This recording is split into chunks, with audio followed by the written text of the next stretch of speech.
Hello guys, this is Dada of Julaga TV and welcome back again to our Facebook page and YouTube channel. At eto nga guys, ayan, iba't ibang gupit ang ating ipapakita sa inyo. Kagaya nito, South Side Cut mga kajulaga. Kita nyo naman, oh, ayan, bagay na bagay kay kuya yung ginupit natin sa kanya. Baka gusto nyo guys, ayan, magpagupit ng ganito, ayan, PM lang kayo sa akin or mag-comment lang kayo sa comment section natin. Napakaganda, di ba? Then eto, next na client natin si Joshua. Bumalik siya ulit, mga 2 weeks lang yata to nung birthday niya. Tapos ganyan ulit. Nasanay na siya guys na magpagupit dahil bumagay naman sa kanya. Hindi nagpapaganyan yan dati. Panay long hair yan si tropang Joshua. Kaya lang medyo nagustuhan niya. Kaya laging ganyan na pinapagupit niya. Malay nyo, baka magbago na naman. Bagay naman sa kanya. Gwapo naman yan si Joshua boy. And ayun, shout out din sa mga dyan sa El Monte Verde na mga ginugupitan natin na ayan, sa walang sawang pagpapagupit nyo sa amin, pagtangkilik sa mga ginagawa natin kahit na hindi tayo ganun kagalingan. At least nandyan kayo na taga-suporta. Ito ni si Chong. Ayan, pahapon na lang to si Chong. Gabi natin nung dumating, kaya lang inuna natin dahil napaka-pogi naman, napaka-angas naman yung style niya. Kahit ganyan lang, fade lang yan guys. Pinade lang natin. Ayun, kitang-kita naman, bagay na bagay. Mga fade lang yung mga gupit natin, mga army cut lang sila.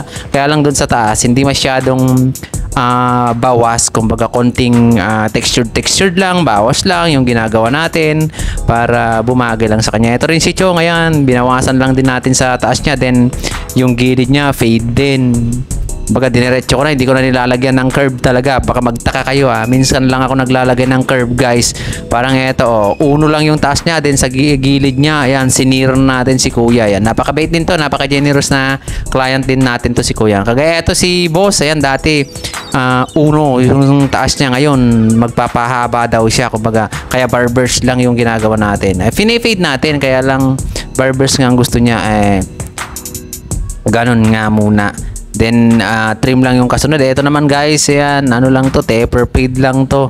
Then binawasan lang natin konti sa taas niya, kaya okay naman daw sa kanya. Then ito din guys, yung ginupitan ko, kita nyo naman may tattoo pa si bossing dun sa likod ng ulo niya. Yung chick yan, di natin mabasa yan. Finade din natin, kaya lang medyo may white hair na yung side niya, kaya nakikita pa rin. Pero okay naman daw sa kanya yan. Tatangkad nga pala niya. Ito rin si boss, oh.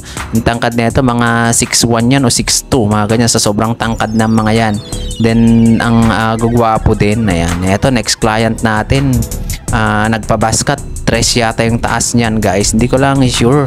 Basta kung anong makita natin ngayon sa ginupitan natin, eto medyo madilim din yung against the light. Eto din si tropa, medyo kapalan ko daw yung taas niya, then fade yung gilid niya, kaya ganyan ginawa natin dahil medyo manipis yung sa harap niya guys. Yan, tuloy-tuloy lang tayo. Kung anong ipagupit lang nila, di yun din yung gupitan natin. Sabi nga nila, fade na manipis, di na undercut lang natin guys, tapos inuuno lang natin yung gilid niya. Ganun lang naman dito, hindi na naman na sila maano sa gupit dito. Yung mga kabataan lang naman talaga yung mga papagupit ng mga uso-uso, taper fade, burst fade, mga ganyan, mullet. Pero yung mga matatanda guys, yung mga may edad na, ganun lang yung mga pinapagupit.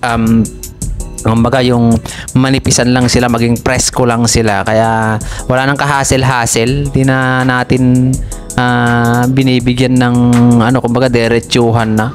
Pag kinatro natin o tres natin yung gilid niya, okay na yan sa kanila. Pag feed naman, direct tayo guys, dahil marami kasing pila rin sa ginugupitan natin, kaya ganyan yung mga ginagawa natin. Then kung anong gusto nila, sinusunod din natin. Parang ganito si boss, sabi niya doon lang daw, mababa lang daw yung gupit niya. Di ginupit natin. Ito rin yung bata, ang gwapong bata, nagpalagay ng guhit dun sa taas niya, kaya okay na okay. At ito rin sa tropa natin, ayan, tiga-DV din, nagpabawas din ng gilid niya, medyo tinaper fade natin. Then ayan, ganyan, mahaba pa rin yung gusto niya sa taas niya, kaya ganyan yung nangyari guys. Ayan, gupit din kahit na napakalaya nila yung mga bata. Ito, ang liit na ito guys, 1 and 6 months old to, kaya lang nagupitan natin ng ganyan kasi hindi naman siya masyadong malikot, di rin siya umiiyak. Nakikiliti lang pero okay naman. Goods na goods naman, kayang-kaya naman natin. Then next, gupit natin. Ayan, trim lang daw kaya trim natin. Kumbaga, uno medya lang yung gilid niya. Okay na yan. Ganyan sila eh. Kumbaga kung anong hiniling nila, ibibigay natin. Eto, finade natin. Hinay-fade lang natin guys. Then sa taas niya, medyo makapal lang yung ginawa natin. Okay na yun. Goods na yun. Then eto, tineper fade din natin. Yun yung gusto nila. Tapos hindi nababawasan yung taas niya. Kaya ganyan lang. Eto, mid-fade lang guys. Then sa taas niya, hindi na rin binawasan.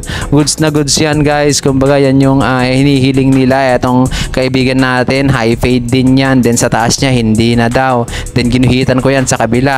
Pero hindi kita sa camera kaya okay na okay din naman para sa kanya. Then eto si Tatang, ayan, goods na goods yung gupit niya. Kumbaga trim lang daw. Di trim natin para mas maganda. Kumbaga mas bagay na bagay sa kanya. Ayan, patuloy lang tayo sa paggugupit guys. Kung anong may produce natin, kung anong may gupit natin gawin natin para maging bagay sa kanila. Kumbaga kung magustuhan nila, di bumalik sila. Kung hindi, di okay lang din. Eto naman, Edgar cut daw. Kaya lang tineper fade natin.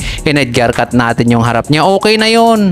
Ganun lang guys. Then eto din yung tropa natin. Ayan, B-cut daw. Binikat natin. Then eto rin ang long hair ni Chong kanina. Sobrang mulit to na napakahaba Pinutol ko yung likod niya. Then ginanyan ko lang. Parang kinurtain ko lang. Two-back curtain. Then eto, mulit din si Chong. Ayan, kaya tuwan-tuwa naman siya. Ayan. Sabi ko, videoin natin. Okay lang. Sabi niya naman. Di kitang-kita. Ayan. Maraming salamat guys. Sana nag-enjoy kayo sa mga video natin na pinapanood. Then pag may gusto kayong mga gupit, pagupit nyo sa atin. Kayang-kaya natin yan sa tulong ni Lord. Ayan. Thank you so much. God bless us all.